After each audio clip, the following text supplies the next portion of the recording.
Nobody paid attention to Tyson Ward, just another black teenager delivering packages to Atlanta's elite downtown gym.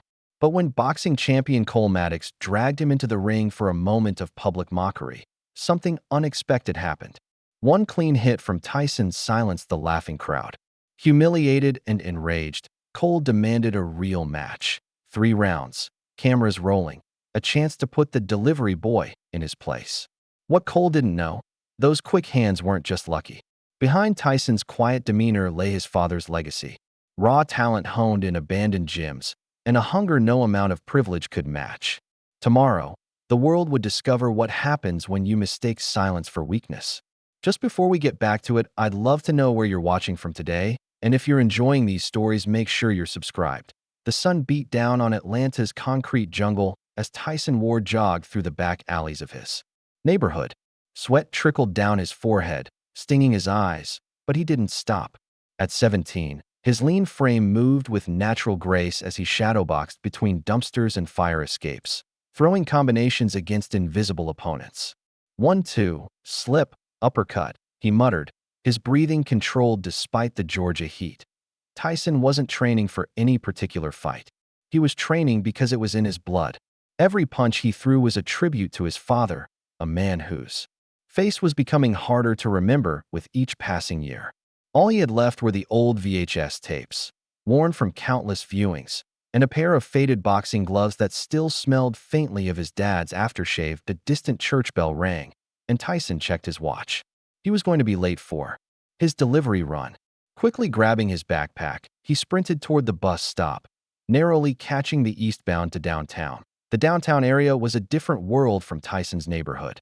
Glass skyscrapers reached for the clouds, and people in pressed suits walked with purpose.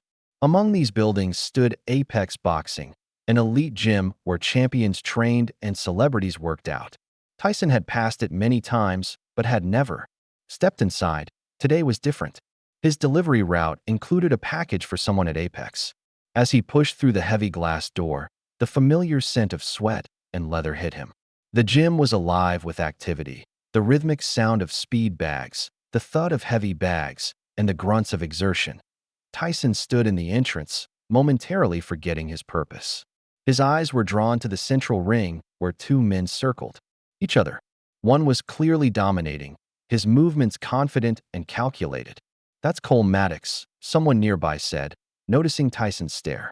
"Undefeated in 23 fights. They say he's going all the way." Cole Maddox was in his mid-20s, with a physique sculpted by years of dedicated training. His blonde hair was closely cropped, and a cocky smile played on his lips as he toyed with his sparring partner. Every movement was a performance, each punch thrown with theatrical flair. Tyson couldn't help but admire the technical precision.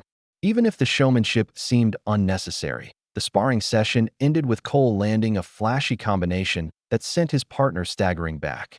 The small crowd around the ring applauded as Cole raised his gloves triumphantly. "That's how it's done, folks," Cole announced, his voice carrying across the gym. Another day, another victim. Tyson remembered his package and approached the front desk.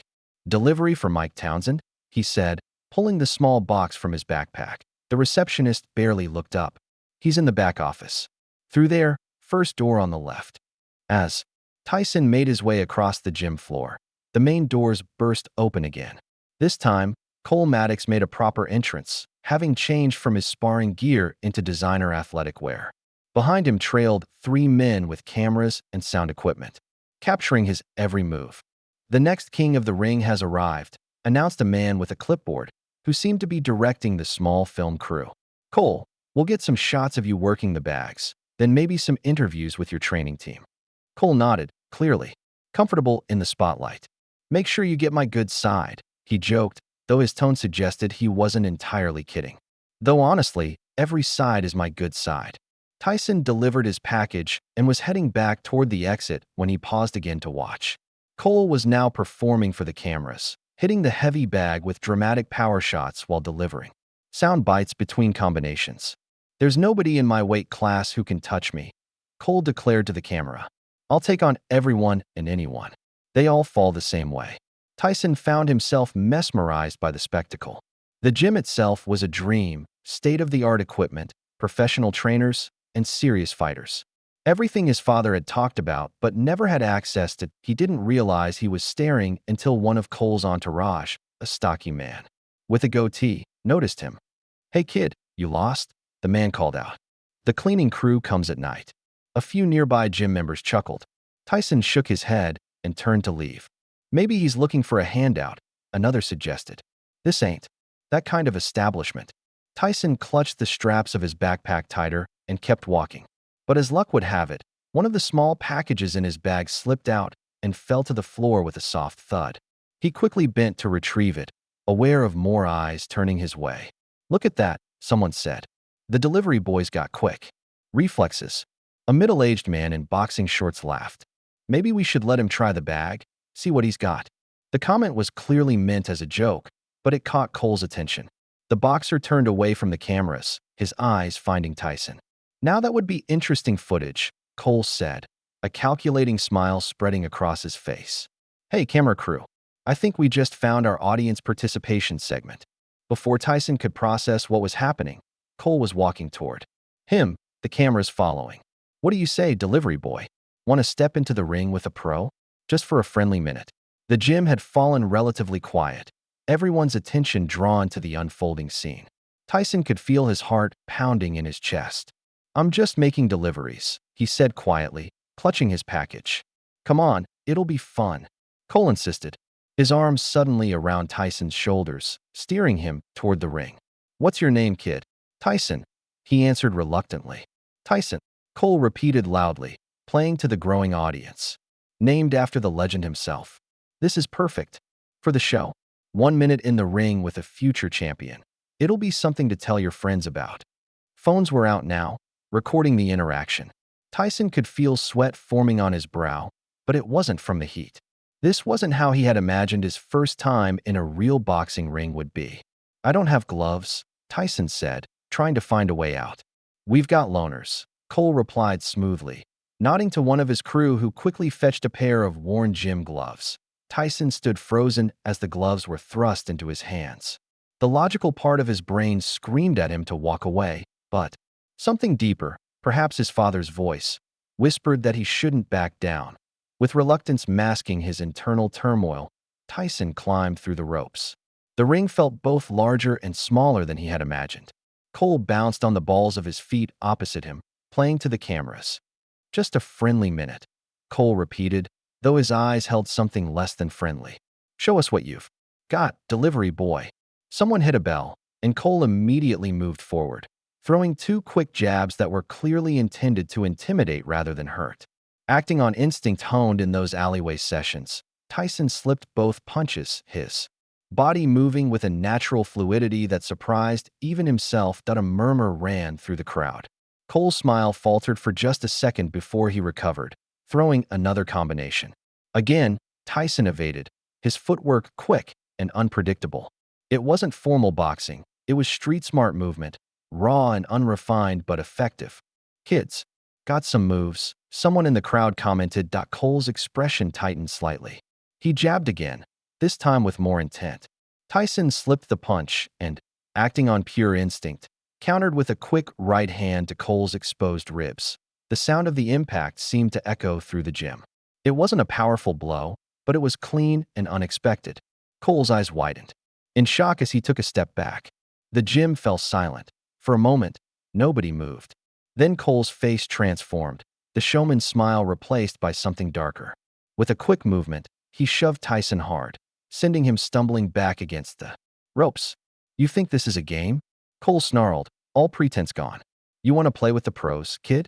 Let's do this right. Tomorrow. Same ring. 3 rounds." The words hung in the air like a physical threat. Around them, people began to whisper and laugh nervously. The cameras were still rolling, capturing every moment of Cole's sudden change in demeanor. Tyson regained his balance, his face burning with humiliation. Without a word, he slipped out of the gloves, dropped them on the canvas, and exited the ring. He could feel everyone's eyes on him as he grabbed his backpack and headed for the door. "See you tomorrow, delivery boy," Cole called after him, his voice laced with mockery. "Or will you be too busy running packages?" More laughter followed Tyson as he pushed through the doors and out into the afternoon sun. His hands were trembling slightly, adrenaline and anger coursing through his veins. That on the bus ride home, Tyson sat alone in the back, replaying the incident in his mind. He hadn't asked for any of that. He'd just been doing his job. Now he was a joke, probably already trending on social media as the delivery boy who dared to step into a ring with Cole Maddox. He reached into his backpack and pulled out a small pouch. Inside were his father's old gloves, cracked and worn from years of use. Tyson ran his fingers over them, feeling the places where the leather had molded to his father's hands. "Let's show him," he whispered to himself, clutching the gloves tightly against his chest. "Let's show him all." The apartment was quiet when Tyson returned home, save for the soft hum of the ancient air conditioner struggling against the Atlanta heat. He dropped his backpack by the door and headed straight for the refrigerator, grabbing a bottle of water and downing half of it in one go. "You're back early," came a voice from the hallway. Nia Ward appeared in the doorway, still dressed in her nursing school scrubs. At 23, she had been both sister and mother to Tyson since their father passed away 5 years ago. Her eyes, sharp and observant, immediately noticed the tension in her brother's shoulders. "What happened?" she asked, concern edging into her voice. Tyson shrugged, attempting nonchalance. "Nothing. Just finished deliveries early." Tyson. Nia's tone made it clear she wasn't buying it. "What happened?" With a sigh, Tyson recounted the incident at Apex Boxing. Nia's expression darkened as he described Cole's challenge. "You're not seriously thinking of going back there tomorrow," she said when he finished. "It wasn't a question." "I don't know," Tyson admitted, though part of him had already decided. "Those showboats downtown aren't worth your time," Nia said firmly. "That Cole guy was just trying to humiliate you for his little internet show. If you go back, that's exactly what you'll be. Entertainment for people who don't care about you." Tyson nodded, but his mind was elsewhere. "I'm going to take a walk," he said, already heading for the door. "Tyson," Nia began, but he was already gone. His feet carried him automatically to the old community gym 6 blocks away. Moore's Community Boxing had been closed for almost 3 years now, the building falling into disrepair like much of the neighborhood. But Tyson still had a key, a gift from the previous owner who had known his father. The interior was dim and musty, with shafts of late afternoon sunlight streaming through the broken windows. Equipment lay scattered and forgotten: torn mats, a ring with 3 ropes instead of 4, and heavy bags that leaked sand onto the floor. But to Tyson, it was sacred ground. This was where his father had trained local kids, where he'd taught Tyson his first jab at the age of 5. Tyson made his way to one of the more intact heavy bags, wrapping his hands with old tape he kept in his pocket. With each punch he threw, the day's humiliation burned a little less. Here, in the quiet of the abandoned gym, he could be himself, not the delivery boy, not the kid without a father, just Tyson Ward, a boxer with untapped potential that he lost track of time, working until his knuckles were raw and his shirt was soaked with sweat. It was only when his phone buzzed with a text from Nia that he realized how late it had gotten. The notification showed more than just Nia's message. There were dozens of alerts, mentions on social media platforms he barely used. With a sense of dread, he opened one to find a video clip of himself in the ring with Cole. The caption read, "Champion puts delivery boy in his place. Faced with tears of joy, #next king of the ring, #delivery boy down." Another notification led to the same clip, but with a different caption. "Yo, did anyone else see the delivery kid tag at Cole Maddox? Eyes #unexpected." The 1-minute clip had gone viral overnight. There were memes, tweets, and edited versions circulating everywhere. Some mocked him, calling him foolish for stepping into a ring with a professional. Others, surprisingly, seemed to be on his side, impressed by his natural ability to avoid Cole's initial punches and land. One of his own .1 tweet from a boxing commentator had gained significant traction. "Whoever this delivery kid is, he's got better instincts than half the prospects I've seen this year. Raw talent." Tyson closed the apps, his mind racing. The humiliation he'd felt earlier was morphing into something else, a mixture of anxiety and a strange sense of possibility. He texted Nia that he was on his way home and started the walk back, his thoughts a jumble of confusion and determination. When he arrived home, Nia was waiting with dinner, but she wasn't alone. A friend of Tyson's from school, Marcus, was sitting at their small kitchen table, practically vibrating with excitement. "Man, you're all over the internet," Marcus exclaimed the moment Tyson walked in. "And look at this." He thrust a paper flyer into Tyson's hands. Bold letters proclaimed, "One night only. Street Kid versus Champion. Cole Maddox takes on the Delivery Kid in a special exhibition match." Tyson stared at the flyer in disbelief. "This is tomorrow," he said, pointing to the date. "They're selling tickets and everything," Marcus confirmed. "It's like an official undercard event before some bigger fight. Cole's people arranged it." "Without even asking me." Tyson's voice rose in indignation. "Would you have said yes if they did?" Nia interjected, her arms crossed. Tyson didn't answer. Immediately. The truth was, despite the circumstances, a part of him wanted this, wanted a real chance in a real ring, even if it was against someone as experienced as Cole Maddox. "This is ridiculous," Nia continued. "They can't just put you in a boxing match. You're not licensed. You've never even trained properly." "Dad trained me," Tyson countered. "When you were 12, Nia shot back. "This guy is a professional boxer with a record. He could hurt you, Ty." Tyson looked down at the flyer again at the side-by-side photos of himself and Cole. His photo had been captured from the viral video, his expression a mixture of surprise and concentration. Cole's was a professional headshot, confident and polished. "I'm going," he said finally, meeting Nia's gaze. "I have to." Nia threw up her hands in exasperation. "Why?" "To prove something to a bunch of strangers on the internet." "No," Tyson replied, quietly. "To prove something to myself." The argument might have continued if not for a knock at their door. Confused, Tyson opened it to find an older black man standing in the hallway. He was in his 60s, with gray hair and the sturdy build of someone who had once been very athletic. "Tyson Ward," the man asked, his voice deep and gravelly. "Yes. My name's Reggie Thompson. I knew your father." Tyson glanced back at Nia, who looked equally surprised. They rarely received visitors, especially ones claiming connection to their dad. "Can I come in?" Reggie asked. "I saw the video. We should talk." Hesitantly, Tyson stepped aside to let him enter. Marcus, sensing the sudden shift in atmosphere, made an excuse about homework and left quickly. "So you're Malik's boy," Reggie said once they were seated in the living room. "I can see it now. You move like him." "You knew my dad?" Tyson asked, leaning forward. "Trained with him back in the day," Reggie confirmed. "Lost touch after he got married. I've been coaching in Alabama for the past 15 years. Just moved back to Atlanta last month." "And you saw the video?" Nia asked suspiciously. "Hard to miss," Reggie chuckled. "It's everywhere. That's some natural talent you've got, kid." Tyson shrugged, uncomfortable with the praise. "I just shadowbox sometimes. Dad showed me some basics before he passed." Reggie nodded solemnly. "Your father had great technique. Not the most powerful puncher, but smart. Strategic. I see that in you." "Cole Maddox has arranged some kind of exhibition match for tomorrow," Nia said, her tone making it clear what she thought of the idea. "Tyson thinks he's going." "Are you?" Reggie asked, his eyes fixed on Tyson. "Yes," Tyson answered without hesitation. Reggie studied him for a long moment, then nodded. "Then you'll need someone in your corner." "What do you mean?" Tyson asked. "I mean, I'm offering to train you," Reggie said simply.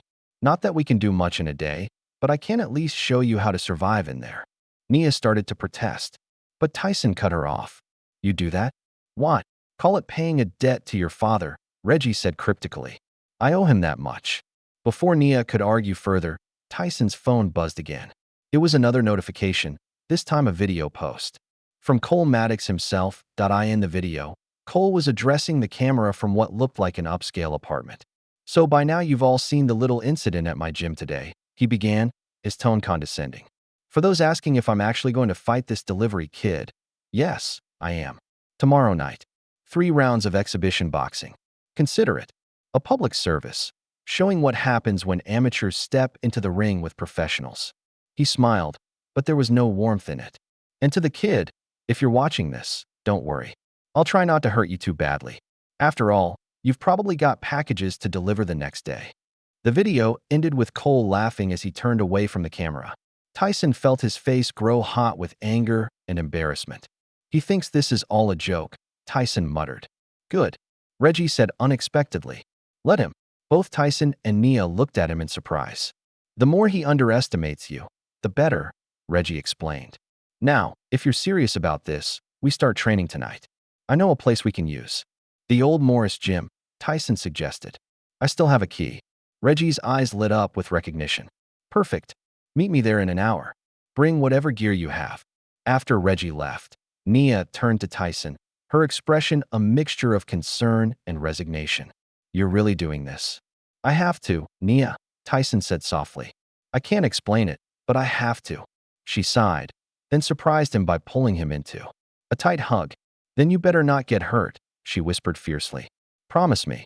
I promise, Tyson said, though they both knew it was a promise he might not be able to keep. That night, under the flickering lights of the abandoned gym, Reggie put Tyson through his paces. They didn't have proper equipment, but Reggie improvised, using sandbags for resistance training, teaching Tyson how to move efficiently, how to defend himself against a more experienced opponent. Cole's going to come at you hard and fast, Reggie explained as they worked. He's embarrassed about that viral clip. He'll want to put you down quick to save face. So what do? Tyson asked, breathing heavily from the intense drills. First, you survive, Reggie said. Move, dodge, block. Make him work for every punch. Second, you stay composed. He wants you scared. Don't give him that satisfaction. They trained until midnight, with Reggie correcting Tyson's form, teaching him the fundamentals that his father hadn't had time to pass on. By the end, Tyson was exhausted but more confident than he'd been earlier. Get some rest, Reggie advised as they left the gym. Tomorrow's going to be a long day. The next morning, Tyson woke early and found himself searching for Cole's past fights online. The more he watched, the more the doubt crept in. Cole was good, really good. Fast, powerful, and experienced. In comparison, Tyson was a complete novice who had never fought in an actual match. Nia found him sitting at the kitchen table, staring blankly at his phone. Having second thoughts? She asked softly. I don't know if I can do this, Tyson admitted, his voice barely above a whisper. He's so much better than me. Nia sat down across from him. Then why go through with it? Tyson struggled to articulate the feeling in his chest. Because backing out feels worse somehow. Nia studied him for a moment, then got up and retrieved a small box from her room. I was saving this for your 18th birthday, she said, placing it in front of him. But I think you need it now. Inside the box was a letter, the paper yellowed with age. Tyson recognized his father's handwriting immediately. Dad wrote this, he asked, his voice thick with emotion. Nia nodded. Before he got sick, he wrote letters for all your important birthdays. This one was for your 18th. With trembling hands, Tyson unfolded the letter and read, Tyson, by now you're a man, finding your own path in this world. Whatever that path is, remember this. Never let someone else measure your worth. The world will try to put you in boxes, tell you what you can and can't do. But the only limits that matter are the ones you accept. That I've watched you grow, seen the fire in you. That fire doesn't come from me or anyone else. It's yours alone. Trust it. Follow it.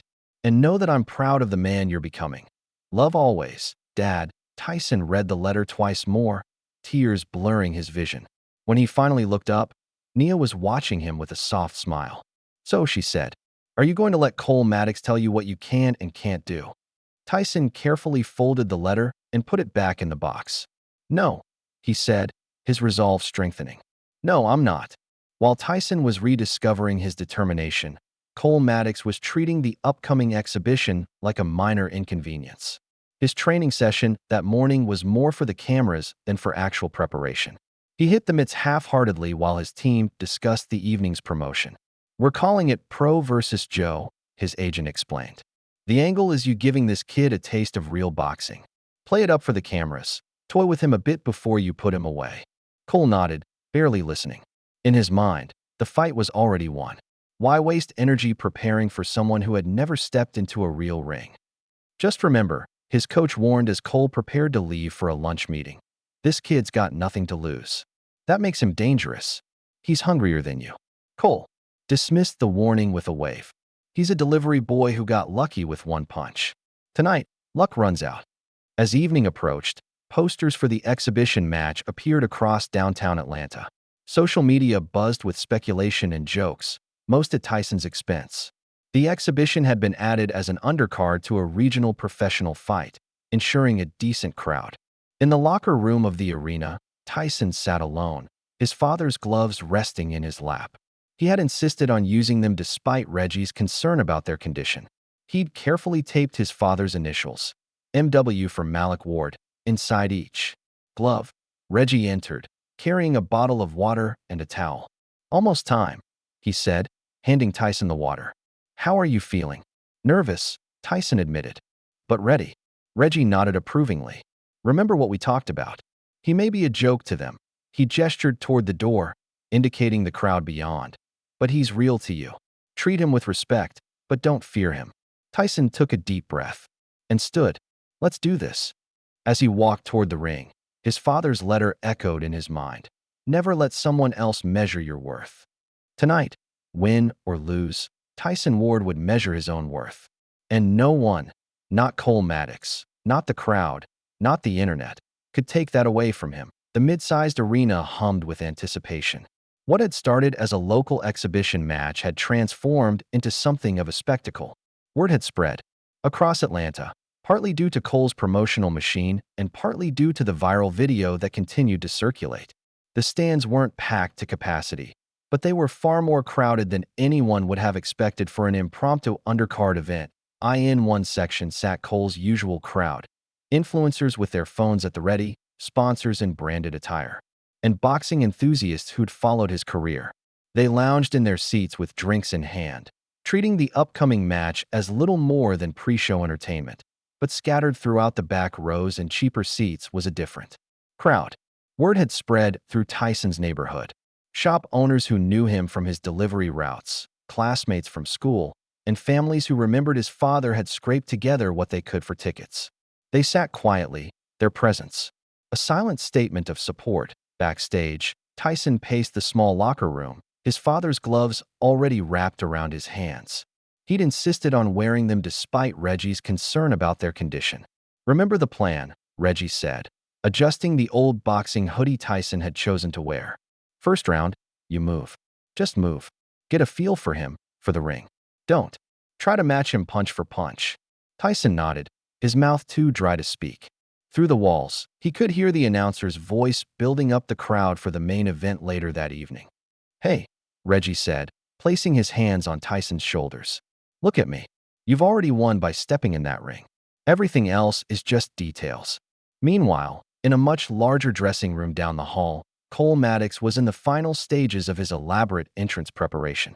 A makeup artist touched up his face while his entourage fussed over the details of his ring walk. "The lights will drop when your music hits," his manager explained. "You'll have a spotlight all the way to the ring.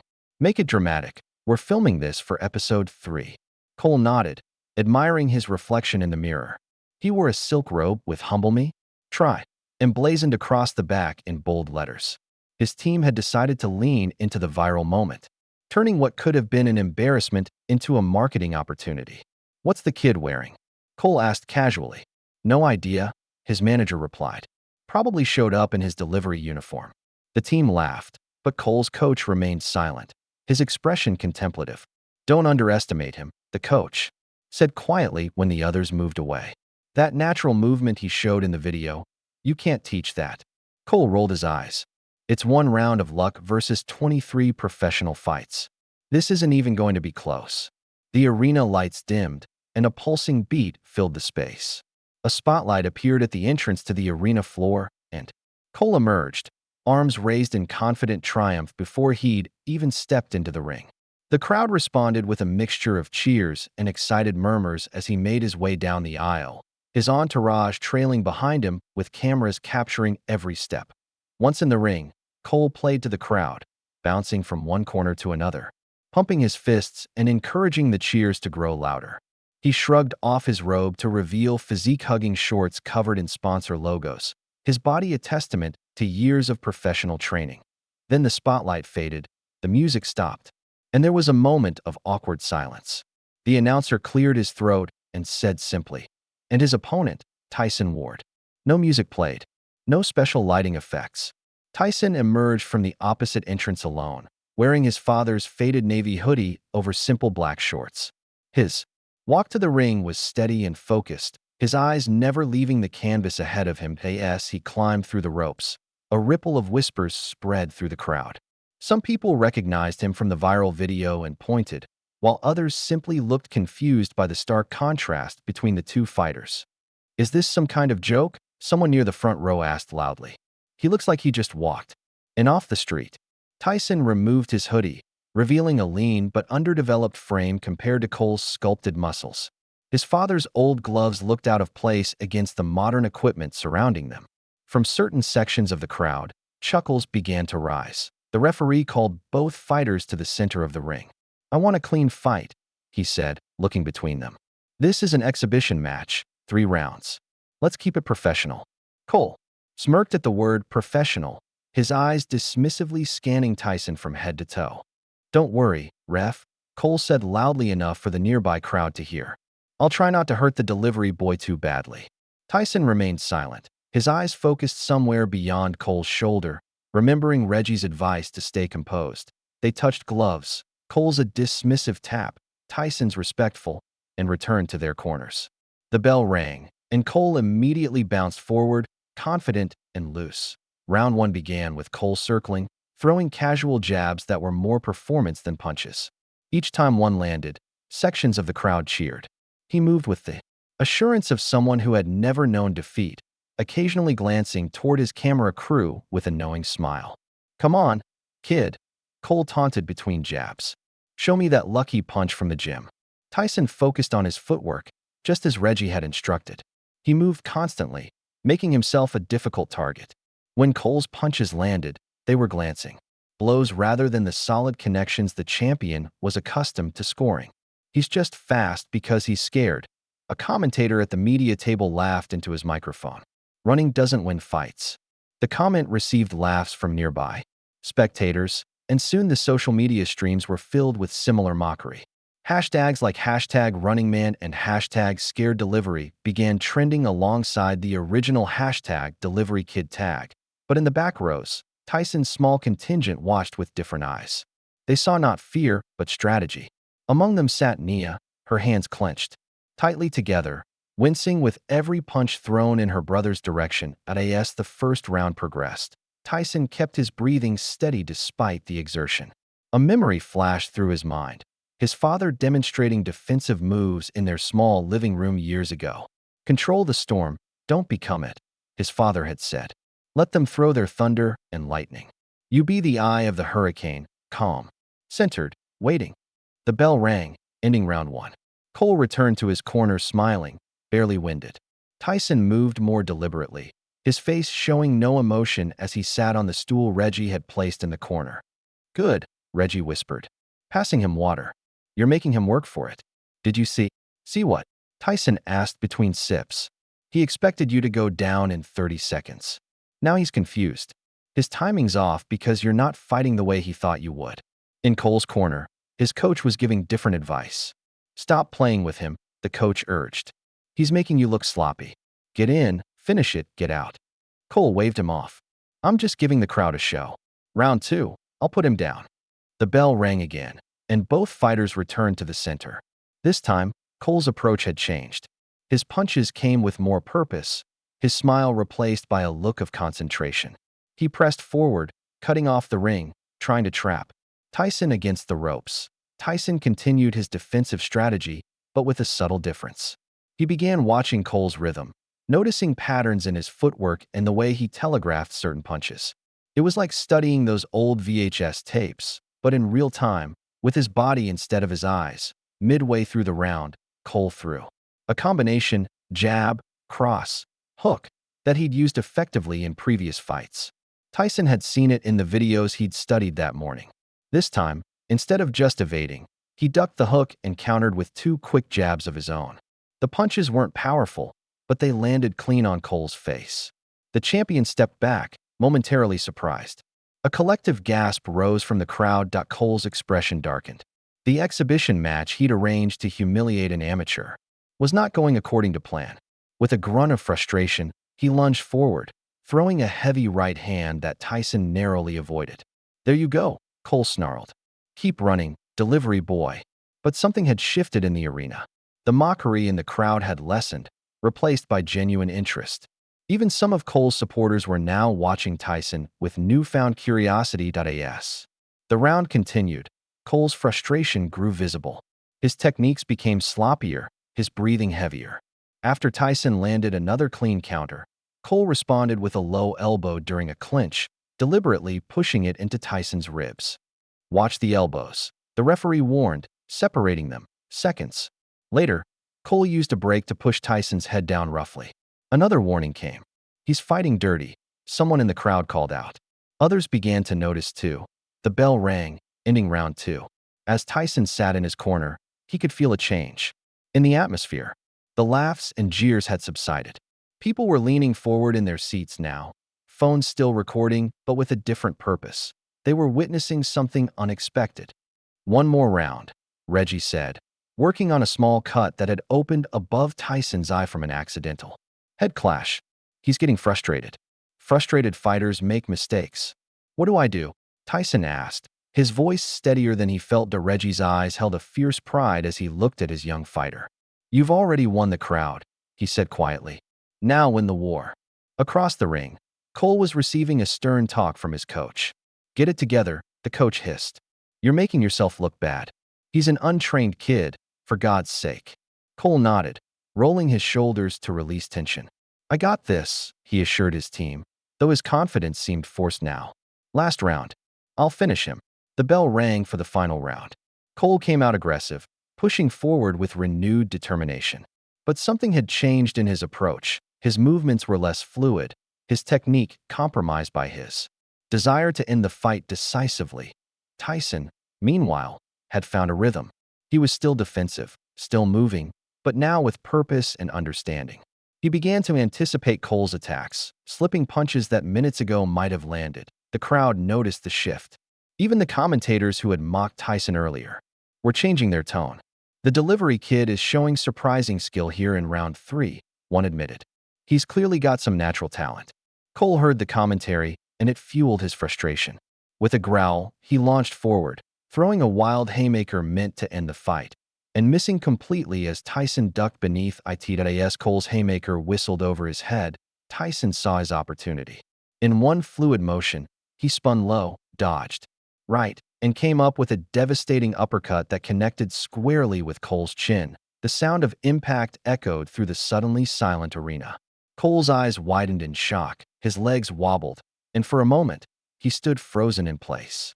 Then, as if in slow motion, his knees buckled, and he stumbled backward, fighting to stay upright. One step back. 2. And then, with the grace of a falling tree, Cole Maddox, the undefeated champion, the next king of the ring, dropped to the canvas. The referee immediately moved between them, waving Tyson to a neutral corner. The crowd, momentarily stunned into silence, erupted into chaos. Cole's entourage rushed toward the ring while the referee began the count. 1, 2, 3. Tyson stood in the corner, his chest heaving, unable to process what had just happened. He looked past the referee to where Cole lay, trying to orient himself. 4, 5, 6. The crowd's reaction was splitting down the middle. From Cole's section came angry shouts and boos, accusations of a lucky punch. But from the back rows, from Tyson's people, came a growing chant. Deliver why kid. Deliver why kid. 7, 8. Cole rolled onto his hands and knees, shaking his head to clear it.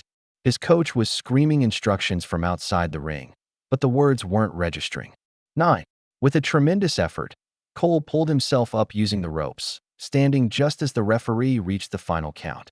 But his eyes were unfocused, his legs unsteady. The referee looked Cole over carefully, then waved his hands. Fight's over, he declared. Technical knockout. Cole's team immediately protested, but their objections were drowned out by the roar that erupted from Tyson's supporters. The back rows were on their feet, people hugging each other in disbelief and joy. On the giant screens around the arena, the knockout was already being replayed in slow motion. Social media was exploding with clips, the hashtag #DeliveryKid now trending nationwide, with a very different connotation than it had held just hours earlier. As reality set in, Cole's corner team rushed into the ring, surrounding their fighter. Protectively, Cole pushed them away, his face a mask of disbelief and anger. It was a fluke, he spat, loud enough for nearby cameras to pick up. A lucky punch. Nothing else. Without offering the customary post-fight handshake, Cole stormed out of the ring and headed for the exit, his entourage scrambling to keep up with him. Meanwhile, Tyson stood alone in the center of the ring, looking almost as shocked as Cole had been. Reggie climbed through the ropes and embraced him, whispering something in his ear that made Tyson smile despite his exhaustion. That a commentator who had dismissed Tyson earlier approached the ring with a microphone. I think we just witnessed the beginning of something incredible, he said, his tone reverent where it had been mocking before. Tyson Ward, nobody expected this outcome. What do you have to say? The microphone was thrust toward Tyson, who looked momentarily panicked at being put on the spot. He glanced at Reggie, who nodded encouragingly. Tyson began, his voice cracking slightly. He cleared his throat and started again. This was never about proving them wrong. It was about proving I belong. The simple statement resonated through the arena, drawing a fresh round of cheers. As Tyson was led from the ring, people reached out to touch his shoulders, to offer congratulations. In the space of 3 rounds, he had transformed from an object of ridicule to something approaching a folk hero.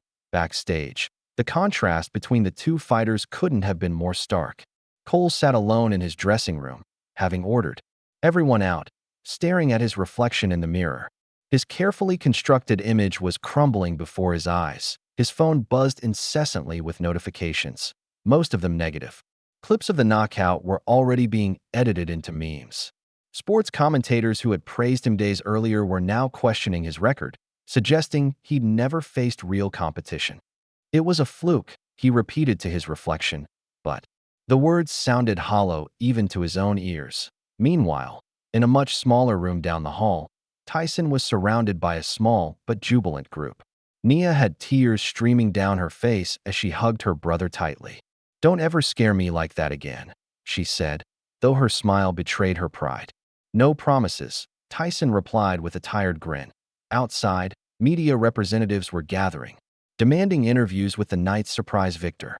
But Reggie kept them at bay, insisting that Tyson needed rest. "Tomorrow," Reggie told them firmly.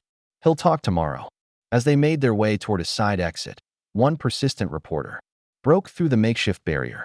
"Tyson, there's already talk of sponsorship deals, exhibition matches, even professional contracts. What's next for you?" Tyson paused, considering the question seriously. "School," he said finally. "I finish high school in 5 months." The fight wasn't the finish line. It was just the bell. The reporter looked surprised, clearly expecting a different answer. "But the opportunities will still be there after I graduate." Tyson cut in politely, but firmly. "My dad always said education comes first, boxing second." As they drove back to Tyson's neighborhood, the streets seemed different somehow. People recognizing the old car Reggie drove, pointing and waving. News traveled fast in these parts. "You know your life's about to change," Reggie said as they neared Tyson's apartment building. "Tonight's going to follow you for a while." Tyson nodded, looking out the window at the familiar surroundings that suddenly felt new. "Is that a good thing or a bad thing?" "Depends on what you do with it," Reggie answered thoughtfully. "Fame is like fire. It can warm you or burn you. Up to you which it'll be." When they reached the apartment, they found it transformed into an impromptu celebration. Neighbors, friends, and even some of Nia's colleagues from the hospital had gathered to welcome Tyson home. Someone had set up a television that was replaying highlights from the fight, freezing on the moment of the knockout with cheers erupting each time. Nia, who had driven ahead to prepare for their arrival, pulled Tyson aside once he'd greeted everyone. "Someone set up a live stream of your fight at the hospital," she told him, her voice thick with emotion. "We were all watching between patients." "Tyson, I've never been so scared and so proud at the same time." Across town, in a luxury high-rise apartment, Cole Maddox was experiencing a very different evening. His social media accounts were flooded with negative comments. The hashtag humbled for real was trending alongside videos of his knockout. Worse still, his phone had been ringing nonstop with calls from sponsors concerned about their association with him. His manager finally broke through his self-imposed isolation. We need to get ahead of this, the manager insisted. Issue a statement, maybe challenge him to a rematch. A rematch? Cole interrupted incredulously. Are you serious? That would just legitimize him. He already is legitimate, the manager replied bluntly. The footage doesn't lie, Cole. He knocked you out clean. The question now is how we spin this to minimize the damage. Cole turned away, unable to face the truth in his manager's words. His carefully constructed image as an unbeatable champion had been shattered by a 17-year-old with no formal training. The humiliation was almost unbearable. Just get out, he muttered. All of you, just get out. Left alone, Cole replayed the fight in his mind, searching for excuses, for explanations that would salvage his ego. But every mental replay ended the same way. With him on the canvas, defeated not just physically but completely outclassed in terms of heart and determination. The following morning, Tyson woke to find his phone had crashed from the volume of notifications. His social media followers had exploded overnight. News outlets were requesting interviews. Local businesses were offering sponsorship deals. But perhaps the most surprising message came from Coach Reggie. The Olympic trials want to talk. You ready for a real challenge? Tyson stared at the message for a long time, trying to process its implications. Just days ago, he had been an anonymous delivery boy with secret dreams. Now those dreams were rapidly becoming possible realities. He got dressed. He caught a glimpse of himself in the mirror. Physically, he looked the same, maybe a slight bruise on his cheekbone, a small cut above his eye. But there was something different in his expression, a confidence that hadn't been there before. His phone buzzed again. This time it was a message from an unknown number. The world just saw what I've always known. Proud of you, kid. Reggie, Tyson smiled, tucking the phone away. He picked up his father's gloves from where they rested on his bedside table and held them for a moment, feeling their worn leather against his palms. Thanks, Dad, he whispered. When he stepped outside his apartment building, he was surprised to find a small group of kids from the neighborhood waiting for him. They crowded around, asking questions about the fight, about how it felt to knock down a professional boxer. Will you teach us how to box? One boy asked eagerly. Tyson looked at their hopeful faces and felt a responsibility he hadn't expected. Maybe, he said with a smile. But first, I've got to learn properly myself. As the morning sun rose higher, over Atlanta, casting long shadows through the city streets, Tyson Ward walked with his head held high. The delivery boy had delivered something no one had expected, least of all himself. Not just a knockout, but a promise of something greater. To come. Tyson's eyes snapped open at 5:30 a.m., an hour before his alarm. For a moment, he stared at the ceiling of his bedroom, wondering if the previous night had been a dream.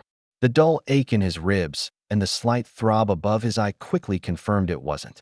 He had stepped into a ring with an undefeated professional boxer, and one. He reached for his phone and immediately regretted it. The screen displayed hundreds of notifications, text messages, social media alerts, emails from addresses he didn't recognize. His follower count had multiplied overnight.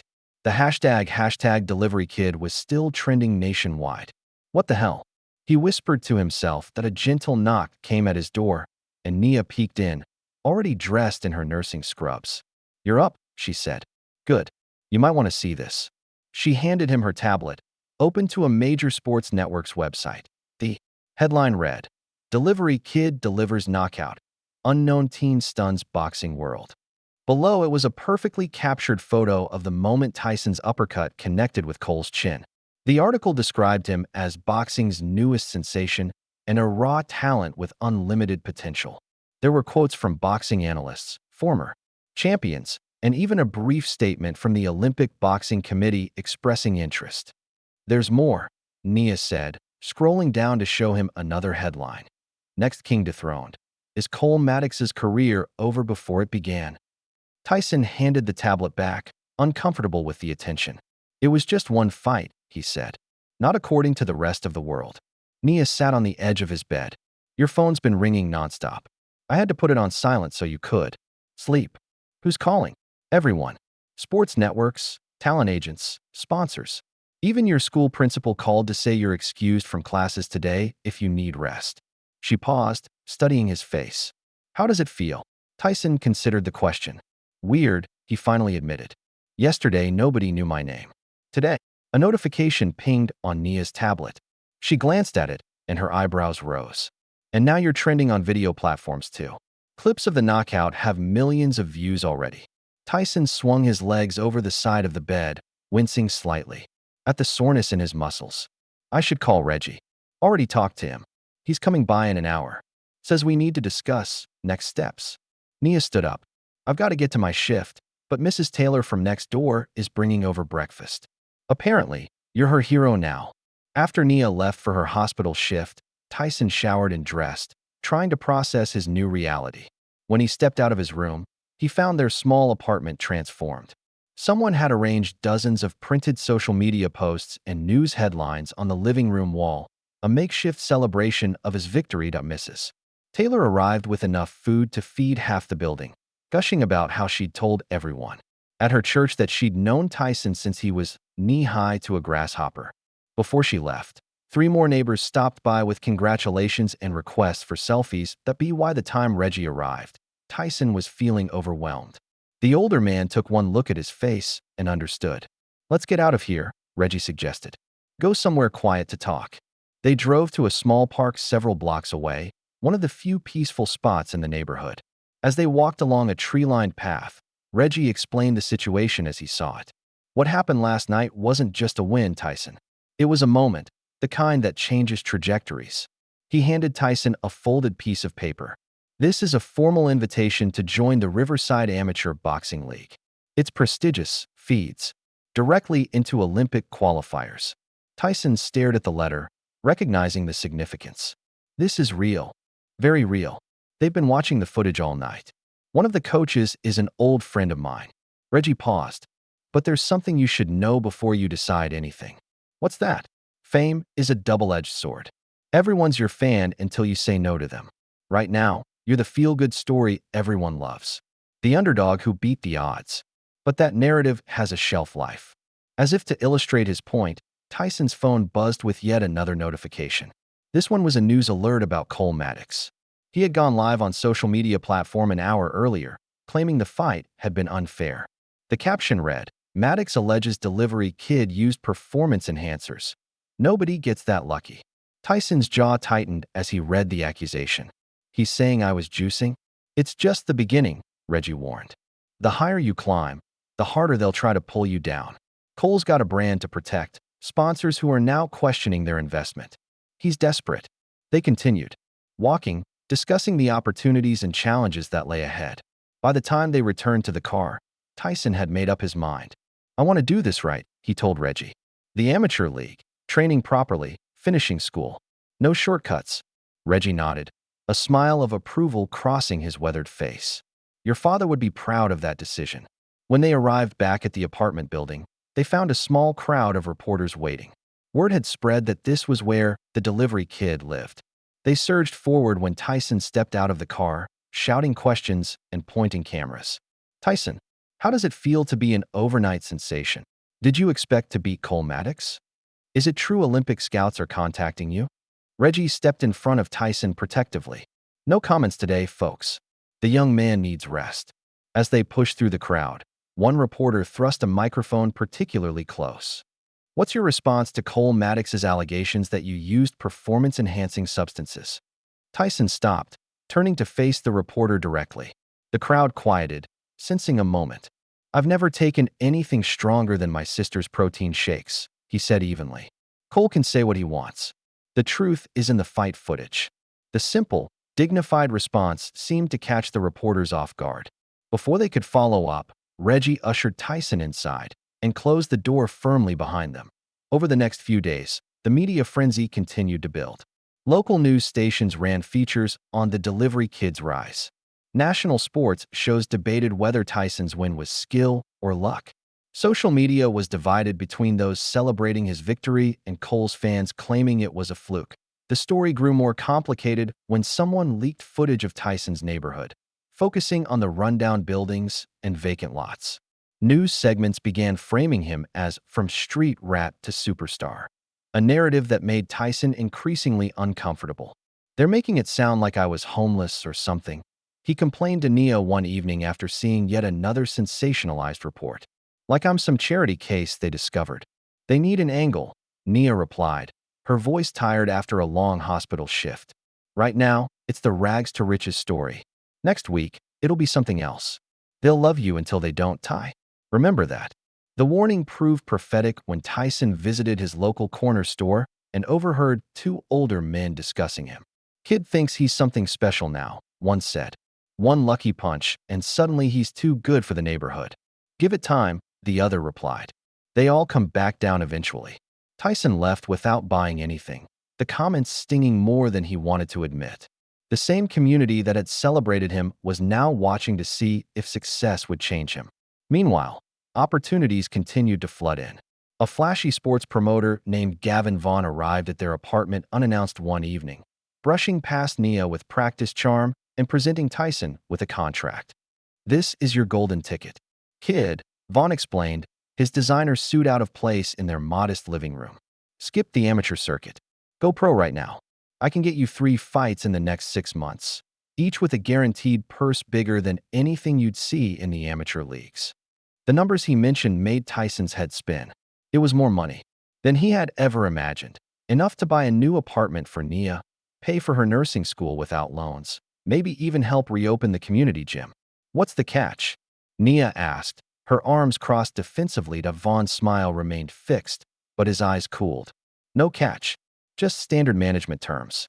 My team handles everything. Training, promotion, scheduling. Everything includes his current coach.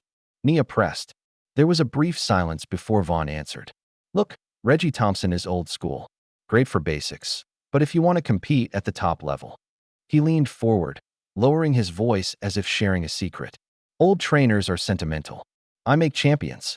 After Vaughn left, Tyson sat with the contract in his hands, torn between practicality and loyalty. The money would solve so many problems, but it would mean leaving behind the one person who had believed in him from the start. What would Dad do? He asked Nia quietly. She sat beside him, placing a hand on his shoulder. Dad would tell you to follow your heart, but use your head too. Sleep on it, Ty. Big decisions need clear minds. That night, Tyson barely slept, his thoughts oscillating between opportunity and obligation. By morning, he still hadn't decided. When he arrived at the old community gym for training, he found Nia already there, engaged in an intense conversation with Reggie. They fell silent when he entered. What's going on? Tyson asked, looking between them. Nia spoke first. I was just asking Reggie something that's been bothering me.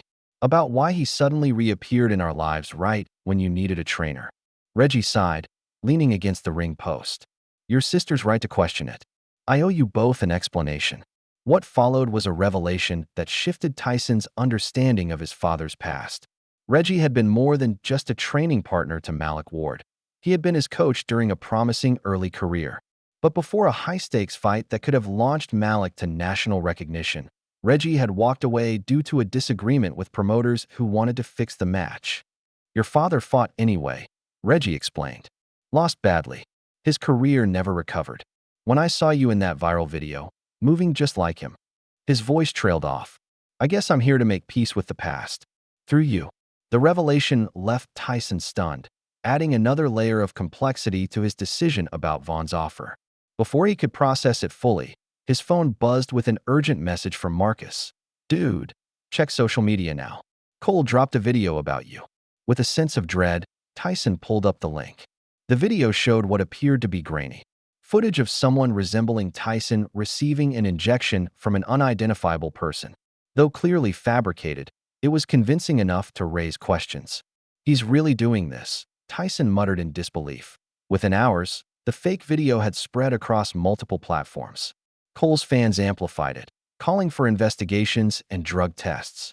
Though many recognized it as a desperate attempt to save Cole's reputation, the damage was being done. By evening, Tyson received a formal request to appear before the Amateur League Commission to address the allegations before they would confirm his invitation. They have to investigate, Reggie explained when Tyson called him, panicking. Standard procedure when accusations like this surface. Don't worry, we'll clear your name.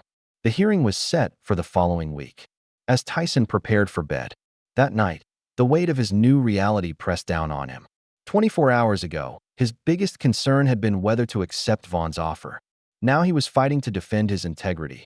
Nia found him sitting on the fire escape outside his window, staring at the city lights. "You okay?" she asked, climbing out to join him. "I don't know," he admitted. "Everything's happening so fast. It's like being caught in a flood." She wrapped an arm around his shoulders. "Then we build a boat. Together." The commission hearing was held in a sterile conference room at the Athletic Association headquarters. Tyson, accompanied by Reggie and Nia, felt out of place among the officials in business attire. A drug test had already cleared him, but the panel still had concerns about the viral video. After nearly 2 hours of questioning, the head of the commission made their decision clear. "We find no evidence of any violation. Mr. Ward is cleared to join the amateur league program." Before Tyson could fully process the relief, the commissioner added a warning that would stay with him long after. "A word of advice, young man. The higher you rise, the harder they'll try to drag you down. You're not just fighting opponents anymore, you're fighting the system." The morning after the commission hearing, Tyson made a decision. Without warning, he deleted all his social media accounts, silencing the constant notifications and commentary that had followed him since the fight. "What are you doing?" Marcus asked when Tyson told him. "You've got like 100,000 followers." "Exactly," Tyson replied. "And none of them are helping me become a better boxer." With the distractions gone, Tyson returned to the old Morris gym with Reggie. The space that had once seemed abandoned now had purpose again, as they cleared debris and repaired what equipment they could. "No more proving myself online," Tyson declared as they worked. "Just in the ring." Reggie nodded approvingly. "That's where it counts." Training resumed with an intensity Tyson had never experienced. Reggie pushed him harder than before, no longer treating him as a novice with potential, but as a serious athlete with a future. "Olympic qualifiers start in 4 months," Reggie explained as he corrected Tyson's form during a combination drill. "Regional trials first. You'll face state champions. Kids who've been boxing since they could walk." "You think I'm ready for that?" Tyson asked between heavy breaths. "Not yet," Reggie answered honestly. "But you will be." The training evolved beyond physical conditioning. Reggie taught Tyson to analyze opponents, to recognize patterns and tendencies. They watched footage of amateur champions, breaking down their techniques. "Boxing's a chess match at full speed," Reggie often said. "Your body's just executing what your mind already knows." While Tyson focused on improvement, Cole Maddox was spiraling downward. After his failed attempt to discredit Tyson with the fake video, his reputation took another hit.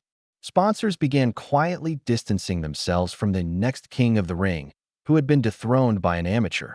Desperate to rebuild his image, Cole accepted fights against lower-ranked opponents, bouts he would have dismissed months earlier. But something had changed in him. The confidence that had once bordered on arrogance was gone, replaced by a desperate need to prove himself. He lost his next 2 fights, decisions that weren't even close. His social media, once filled with training highlights and victory celebrations, became increasingly bitter.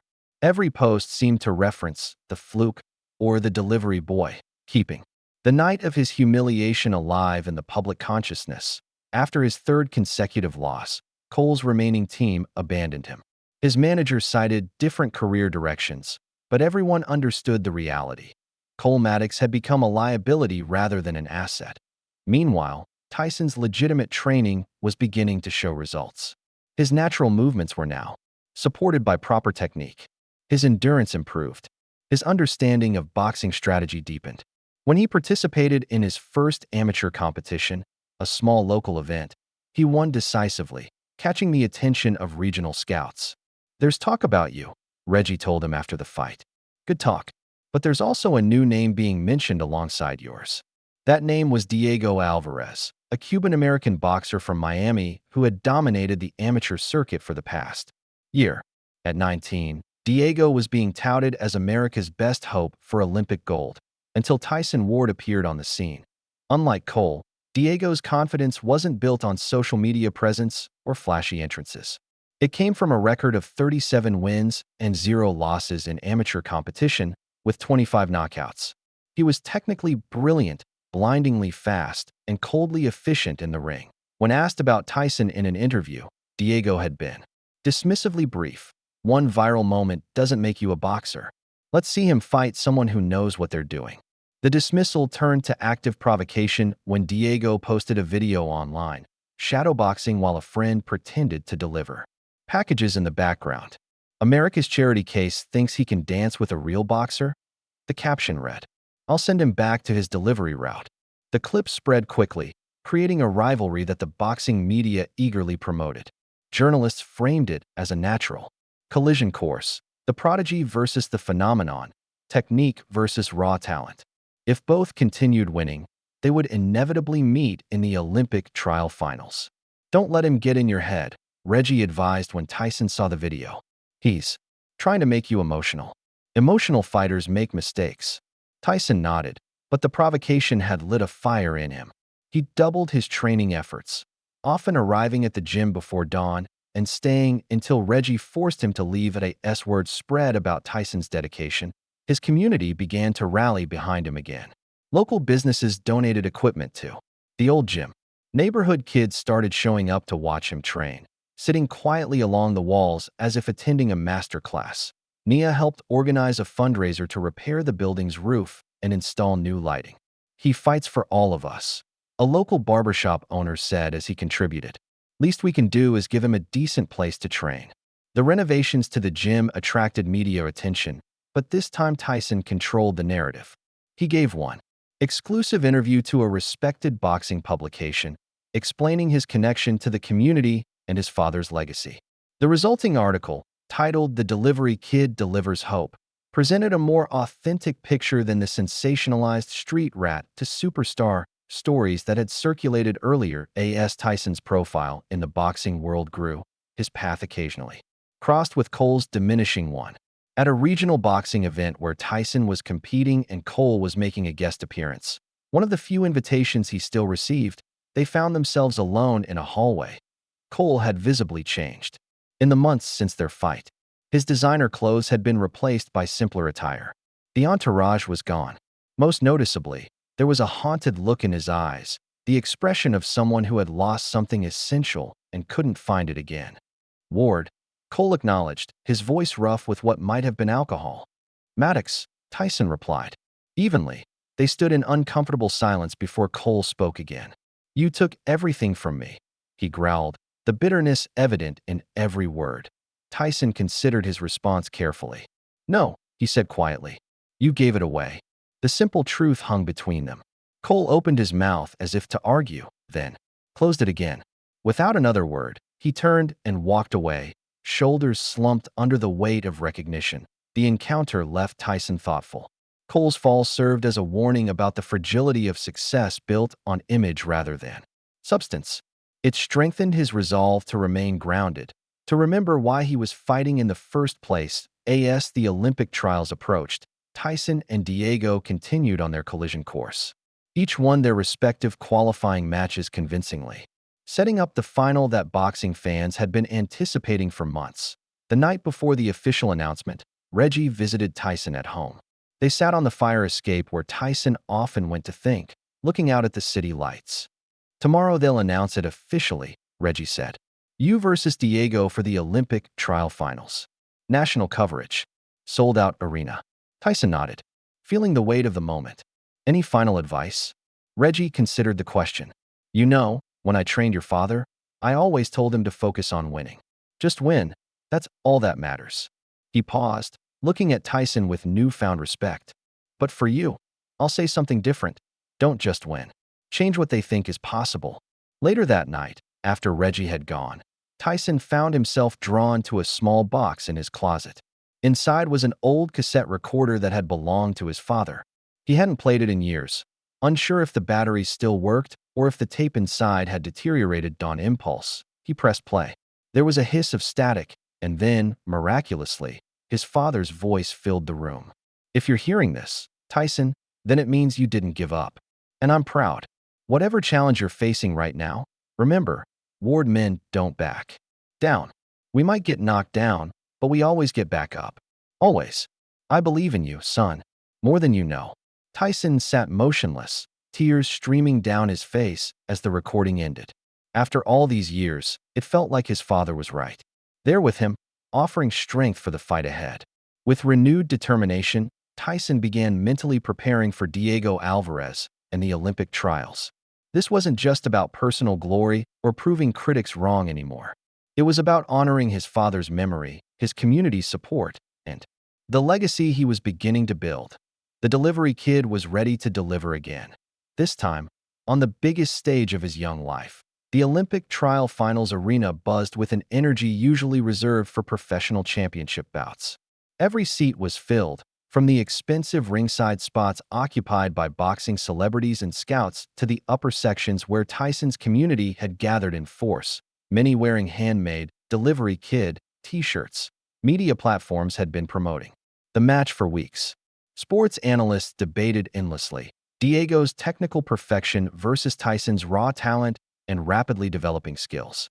Betting odds favored Diego slightly, but the gap had narrowed as Tyson continued to impress in his qualifying matches. Backstage, Tyson sat alone in the locker room, his father's gloves resting on his knees. Unlike his first fight with Cole, he now understood the magnitude of the moment. This wasn't just another bout. It was a potential turning point in his life. Reggie entered, carrying tape and water. "Almost time," he said, his voice calm but serious. "How you feeling?" "Ready," Tyson replied, and meant it. The months of rigorous training had transformed him. He was no longer just a naturally gifted kid. He was a disciplined athlete with purpose. "Diego's going to come out fast," Reggie reminded him as he helped tape Tyson's hands. "He always does. First round is about weather, not fight. You understand?" Tyson nodded. They had studied Diego's style extensively, watching every available video of his fights. The Cuban-American boxer was known for overwhelming opponents early, establishing dominance from the opening bell. "Remember," Reggie continued, "he's never faced someone who wasn't scared of him. Use that." In another locker room across the arena, Diego Alvarez was surrounded by his team, a professional coach, a cut man, a strength trainer, and his father who had been a boxer himself in Cuba. Their preparations were precise, methodical, the result of years of elite training. "He's just a story," Diego's father told him in Spanish. A feel-good headline. "You are the reality." Diego nodded, his face a mask of concentration. Unlike Cole Maddox, he didn't underestimate Tyson. He had watched the videos, recognized the natural ability. But Diego had something Tyson didn't: years of structured training and competition experience. In his mind, the outcome was inevitable when the time came for ring walks. The contrast between the two fighters was immediately apparent. Though different from the stark difference that had defined Tyson's match with Cole, Diego entered first. No elaborate entrance, but the confident walk of someone who had never known defeat. He wore simple but professional gear, his team following behind in matching jackets. There was no showboating, just focused intensity as he climbed into the ring. Tyson followed minutes later, still wearing his father's navy hoodie. But he walked differently now, head high, shoulders back, eyes forward. Beside him, Reggie carried a small towel emblazoned with the newly renovated Morris Community Gym logo. In the crowd, Nia sat surrounded by hospital colleagues who had taken the night off to support her brother. Nearby, the kids who had been watching Tyson train for months cheered loudly, their voices carrying despite their small numbers. The announcer's voice boomed through the arena. "Ladies and gentlemen, the Olympic trial finals in the middleweight division. 5 rounds to determine who will represent the United States at the Olympic Games." As the fighters met in the center ring for final instructions, Diego looked directly into Tyson's eyes, searching for weakness, for fear. He found neither. The bell rang, and Diego exploded forward just as expected, unleashing a flurry of lightning-fast jabs. Tyson immediately went defensive, using the footwork Reggie had drilled into him for hours each day. 2 jabs grazed his guard, but nothing landed clean. The commentators noticed immediately. Alvarez coming out aggressive as usual, but Ward is moving well, not giving him a stationary target. Diego pressed forward, cutting off the ring, throwing combinations that would have overwhelmed lesser opponents. Tyson blocked, slipped, occasionally countered, but primarily focused on observation, studying Diego's rhythm, the way he set up his power shots, the slight tell before his signature right cross. By the end of the first round, Diego had clearly won on points, but something was off in his expression as he returned to his corner. He hadn't dominated as completely as usual. The story wasn't following his script. He looked slow, Diego told his father, slightly winded. Unfocused. Don't get careless, his father warned. He's studying you. The commentators shared a similar assessment. Ward spent that round reading Alvarez. Classic rope-a-dope strategy. Let your opponent throw everything while you learn their patterns. As round 2 began, Tyson made a subtle shift. Instead of purely defensive movement, he began to counter more frequently. When Diego threw a 3-punch combination, Tyson slipped the third punch and landed a sharp hook to the body that Diego's eyes widened slightly in surprise. He hadn't expected such precise timing from someone with so little formal experience. He responded by increasing his pressure, forcing Tyson toward the ropes, but Tyson had anticipated this. As his back neared the ropes, he suddenly pivoted, changing positions and catching Diego with a clean jab. The crowd reacted with appreciative murmurs. This wasn't the raw, instinctive fighter they had seen against Cole Maddox. This was someone who had done his homework. Ward is adapting, one commentator observed. He's reading Alvarez's patterns and finding openings. The second round ended more evenly than the first. Diego still led on points, but the momentum had shifted subtly. As they returned to their corners, the difference in the two fighters' teams was evident. Diego's corner was technical, focused on adjustments and strategy. Reggie simply looked Tyson in the eye and nodded. You see it now, he said. Not a question, Tyson nodded back. His right hand drops before the hook. In the third round, Diego came out with renewed determination, aware that the fight wasn't proceeding as expected. He increased his aggression, adding more power to his combinations. One heavy right hand caught Tyson on the temple, momentarily staggering him. Diego pressed his advantage, unleashing a barrage that forced Tyson to cover up against the ropes. The crowd tensed, sensing a potential turning point, but Tyson weathered the storm, his defensive skills allowing him to absorb or deflect the worst of the attack. When Diego paused for a fraction of a second, Tyson countered with a perfectly timed uppercut that snapped Diego's head back. The exchange energized the crowd, particularly Tyson's supporters. The delivery kid chant began to build in the upper sections, gradually spreading throughout the arena. Diego, unused to being matched so evenly, began to employ psychological tactics, muttering insults during clinches, making dismissive gestures after exchanges. After Tyson landed a particularly clean combination, Diego responded with a mocking smile and a shrug, as if to say the punches had no effect. Tyson didn't take the bait. His mind flashed back to Cole's taunts, to the lessons he'd learned about controlling his emotions in the ring. Control the storm. His father's voice echoed in his memory. Between rounds, the atmosphere in Tyson's corner remained calm. He's trying to get in your head, Reggie said simply. Stay in his instead. Round 4 brought the fight to a new level of intensity. Both fighters were now marked by the battle. A cut above Diego's eye, bruising on Tyson's ribs visible when he moved. They traded heavy shots in the center of the ring, neither willing to cede ground. Midway through the round, Diego landed his signature combination, a jab, feint, and right cross that had ended many of his previous fights. The right hand connected solidly with Tyson's jaw, sending him staggering back. The crowd gasped as Tyson's knees buckled slightly. Diego moved in for the finish, throwing another right hand. But Tyson had been studying this exact sequence for weeks. Despite his momentary disorientation, muscle memory took over. He slipped just enough that the punch grazed his ear instead of landing flush. The missed punch left Diego slightly off balance. Tyson countered with a short left hook that wasn't particularly powerful but landed perfectly on Diego's chin. Now it was Diego who stumbled, his legs momentarily unsteady. The arena erupted. Tyson didn't rush and recklessly but followed with measured pressure, landing 2 more clean shots before the bell ended the round. As the final round approached, the energy in the arena was electric. What had been expected to be a showcase for Diego Alvarez had turned into a genuine contest. The judges' scorecards were likely close, making the 5th round decisive. In Tyson's corner, Reggie kept his instructions simple. This is your round. Not his. Yours. Across the ring, Diego's team was more animated than they had been all night, sensing their fighter might be in danger of his first defeat. Meanwhile, in the crowd, Nia clutched the hands of her friends, her medical training making her all too aware of the punishment both young men had absorbed. "You're everything Dad believed you'd be," she shouted as Tyson rose for the final round. Unsure if he could hear her above the noise, but needing to say it anyway. Whether he heard the words or not, Tyson carried their meaning into the final round. He met Diego in the center of the ring with renewed purpose, no longer just responding, but initiating exchanges.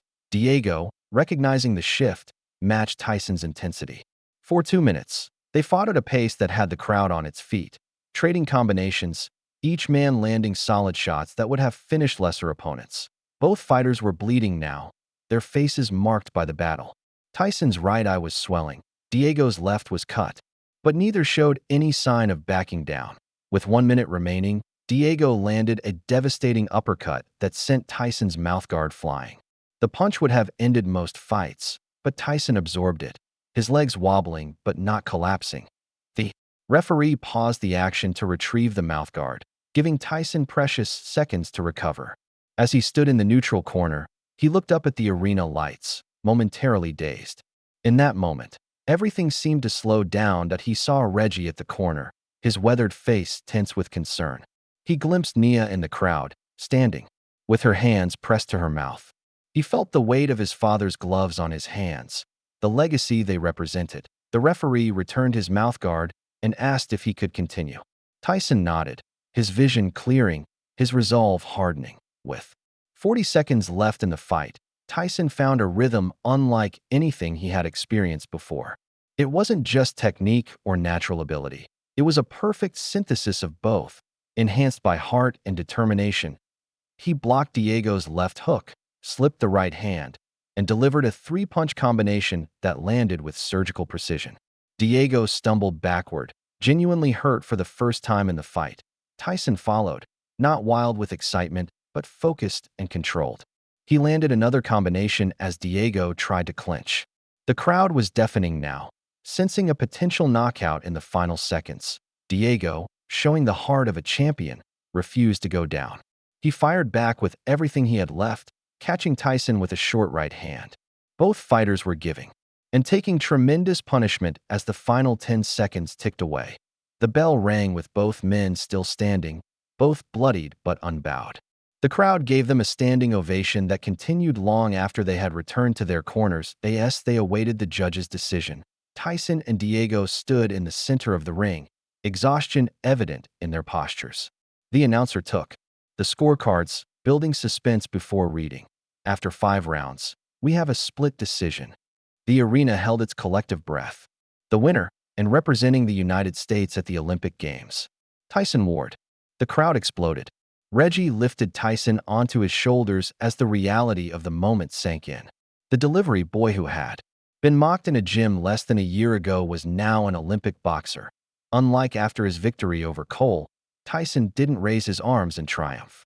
Instead, he sank to his knees in the center of the ring, overcome with exhausted gratitude. The aftermath of the Olympic trial finals thrust Tyson into a spotlight brighter than anything he had experienced before. As he sat at the post-fight press conference, face still marked from battle, reporters peppered him with questions about his future. "What's next for Tyson Ward?" asked a journalist from a major sports network. Tyson considered the question, his expression thoughtful despite his exhaustion.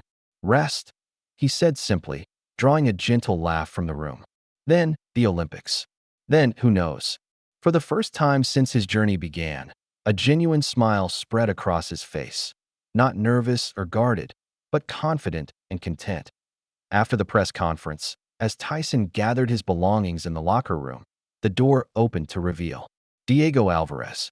The Cuban-American boxer had showered and changed, but his face still showed the marks of their battle. For a moment, neither spoke. Then Diego extended his hand. "You earned it," he said simply. Tyson shook his hand, a silent understanding passing between them. Both knew they had pushed each other to their limits, creating something greater than either could have achieved alone. "See you around," Diego added before turning to leave. "Count on it," Tyson replied. Later that night, as the arena emptied and the cleaning crews began their work, Reggie found Tyson sitting alone by the ring, still processing everything that had happened. "Proud of you, kid," Reggie said, sitting beside him. I couldn't have done it without you, Tyson began, but Reggie shook his head. You had it in you all along. I just helped you find it. He paused, choosing his next words carefully. But I think it's time for me to step back. Tyson looked at him in surprise. What? What? You don't need a coach anymore, Reggie explained. You need a vision. Go be that for someone else.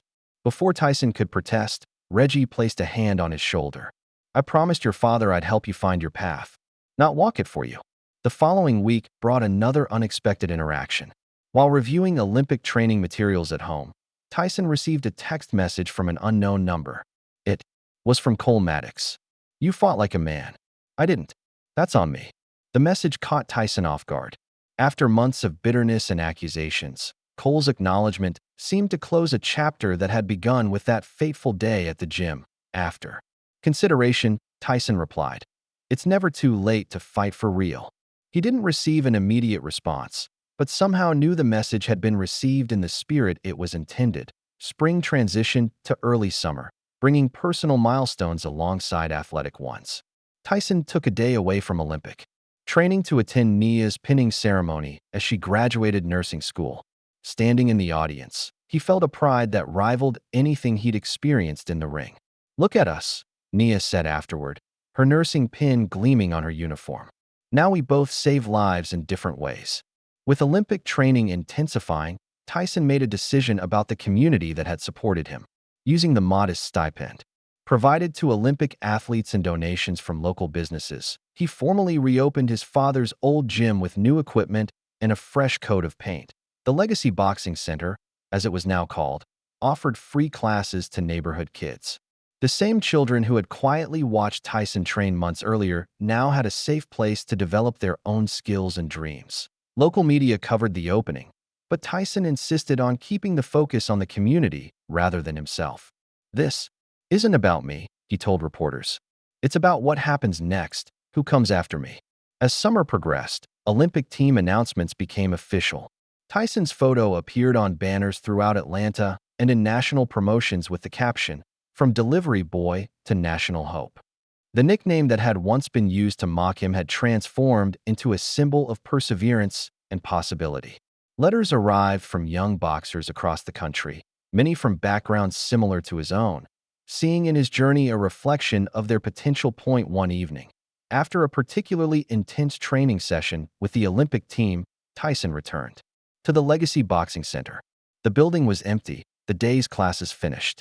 He turned off the main lights, leaving just a single spotlight over the ring that he climbed through the ropes and stood in the center of the canvas.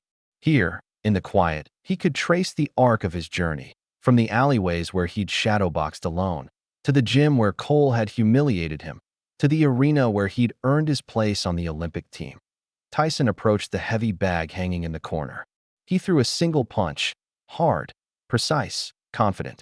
The bag swung on its chain, the sound of impact echoing in the empty gym.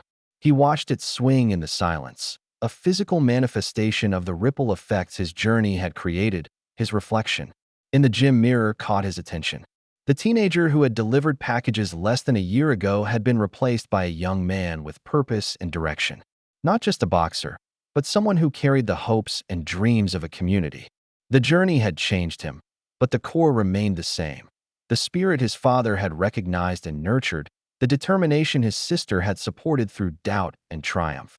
The potential Reggie had helped him realize. His phone buzzed with a message from the Olympic coach, tomorrow's training schedule. The path ahead would be challenging, filled with new opponents and higher stakes. But for the first time, Tyson felt truly ready, not just physically but mentally and emotionally. The next morning, as Tyson arrived to open the gym for the day's first youth class, he found a young boy waiting outside. No more than 12, skinny and nervous, the boy clutched a worn pair of gloves that were clearly secondhand. "Are you Tyson Ward?" the boy asked, his voice barely above a whisper. "That's me," Tyson replied with a gentle smile, unlocking the door and gesturing for the boy to enter. Inside, the boy looked around with the same wonder Tyson had felt when his father first took him to a boxing gym. His eyes wide, taking in the equipment, the ring, the possibilities. "First time?" Tyson asked, kneeling to meet the boy's eyes. The boy nodded, nervous but determined. "Good," Tyson said, a knowing smile spreading across his face. That's where all greatness starts. As he helped the boy wrap his hands for his first lesson, Tyson felt the circle completing.